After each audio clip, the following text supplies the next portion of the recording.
നമസ്കാരം. ICJ news ടൈമിലേക്ക് എല്ലാ പ്രേക്ഷകർക്കും സ്വാഗതം. ഇന്ന് സെപ്റ്റംബർ 10 പ്രശസ്ത ചലച്ചിത്ര താരം മഞ്ജു വാര്യരുടെ ജന്മദിനം. മലയാളത്തിന്റെ ലേഡി സൂപ്പർ സ്റ്റാറിന് ICJയുടെ ജന്മദിനാശംസകൾ. ഇന്നത്തെ പ്രധാന തലക്കെട്ടുകളിലേക്ക്. CP രാധാകൃഷ്ണൻ ഇന്ത്യയുടെ 15ാമത് ഉപരാഷ്ട്രപതി. വിജയം പ്രതീക്ഷിച്ചതിലും അധികം വോട്ടോടെ. NDA സ്ഥാനാർത്ഥി CP രാധാകൃഷ്ണന് 452 വോട്ടുകളാണ് ലഭിച്ചത്. ഇന്ത്യ മുന്നണി സ്ഥാനാർത്ഥി ജസ്റ്റിസ് ബി സുദർശൻ റെഡ്ഡിക്ക് 300 വോട്ടുകളെ ലഭിച്ചുള്ളൂ. നേപ്പാൾ കത്തുന്നു. ഒലി സർക്കാരിനെ അട്ടിമറിച്ച് ജൻസി പ്രതിഷേധം. അധികാരം ഏറ്റെടുത്ത സൈന്യം.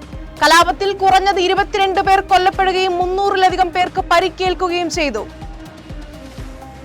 ദോഹയിലെ ഇസ്രായേൽ ആക്രമണം, 6 പേർ കൊല്ലപ്പെട്ടു. അപലപിച്ച ലോകരാജ്യങ്ങൾ.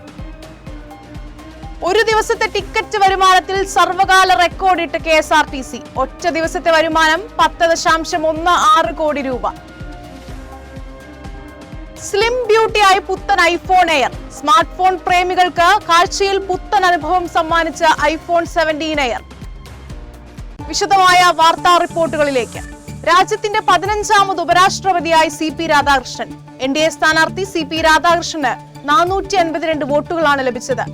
RSSലൂടെ സംഘടനാ പ്രവർത്തന രംഗത്ത് അദ്ദേഹം സജീവമായി. തുടർന്ന് BJPയുടെ വിവിധ ഘടകങ്ങളിലും പ്രവർത്തിച്ചു. 2003 മുതൽ 2006 വരെ BJP തമിഴ്നാട് അധ്യക്ഷനായിരുന്നു. സമൂഹ മാധ്യമങ്ങൾ നിരോധിച്ചതിന് പിന്നാലെ നടന്ന ജൻസി പ്രക്ഷോഭം വലിയ നാശനഷ്ടമാണ് നേപ്പാളിൽ വരുത്തിവെച്ചത്.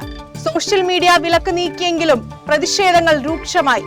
ഇത് പ്രധാനമന്ത്രി KP ശർമ്മ ഒലിയുടെ രാജിയിലേക്ക് നയിച്ചു. സെപ്റ്റംബർ 8 പൊട്ടിപ്പുറപ്പെട്ട കലാപത്തിൽ കുറഞ്ഞത് 22 പേർ കൊല്ലപ്പെടുകയും 300-ലധികം പേർക്ക് പരിക്കേൽക്കുകയും ചെയ്തു.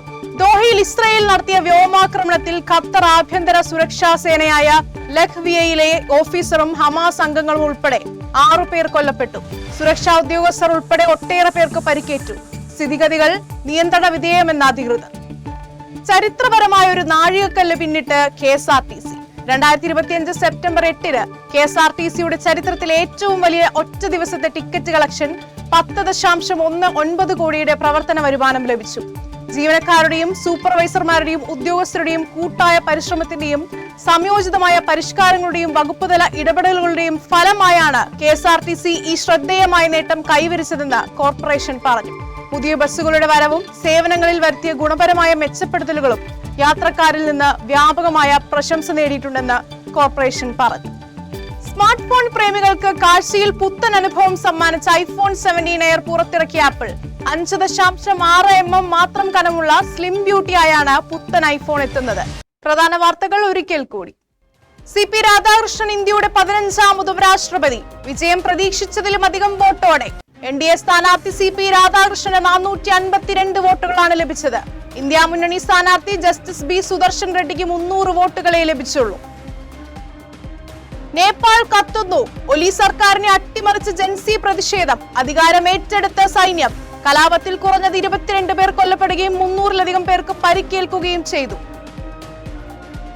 ദോഹയിലെ ഇസ്രായേൽ ആക്രമണം, 6 പേർ കൊല്ലപ്പെട്ടു. അപലപിച്ച ലോകരാജ്യങ്ങൾ. ഒരു ദിവസത്തെ ടിക്കറ്റ് വരുമാനത്തിൽ സർവകാല റെക്കോർഡിട്ട് KSRTC. ഒറ്റ ദിവസത്തെ വരുമാനം 10.16 കോടി രൂപ. സ്ലിം ബ്യൂട്ടിയായി പുത്തൻ ഐഫോൺ എയർ. സ്മാർട്ട് ഫോൺ പ്രേമികൾക്ക് കാഴ്ചയിൽ പുത്തൻ അനുഭവം സമ്മാനിച്ച iPhone 17 എയർ പുറത്ത്. ഇതോടുകൂടി ന്യൂസ് ടൈം പൂർണ്ണമായിരിക്കുന്നു. നമസ്കാരം.